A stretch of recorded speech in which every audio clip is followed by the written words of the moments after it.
Mula kami sa iba't ibang sulok ng mundo, hindi mayayaman ni kilalang mga tao.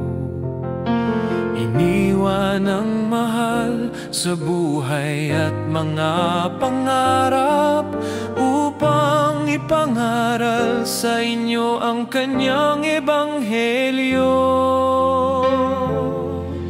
Saan mang dako kami ipadala ng sugo ng Diyos, kami susunod dahil ito ang iyong utos. Sakit, pagod, gutom at karamdaman man, hindi naging hadlang sa pagsunod sa iyong kalooban. Kami mga misyonero ng Diyos, buhay at lakas ay inialay ng lubos para sa ministeryong kanyang ipinagkaloob. Kami maglilingkod sa iyo, O Panginoon, hanggang sa huli naming hininga sa buhay na ito.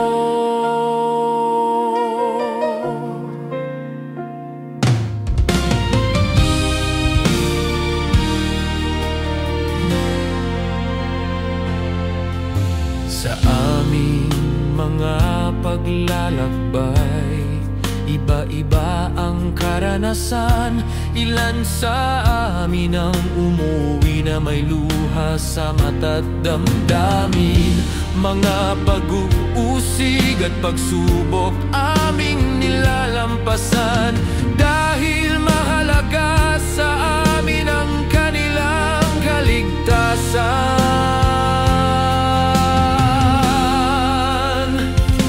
Kami mga misyonero ng Diyos,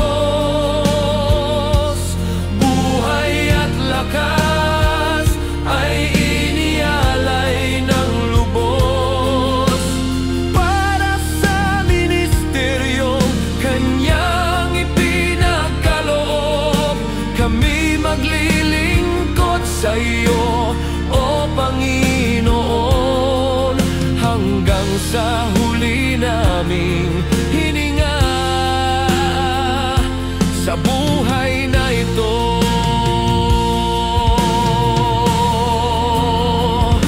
Kami mga misyonero ng Diyos, buhay at lakas ay nialay ng buong puso para sa ministeryong kanyang ipinagkaloob. Kami maglilingkod sa iyo, O Panginoon, hanggang sa huling hininga ng aming buhay. Kami maglilingkod sa iyo, O Panginoon, hanggang sa huling hininga ng aming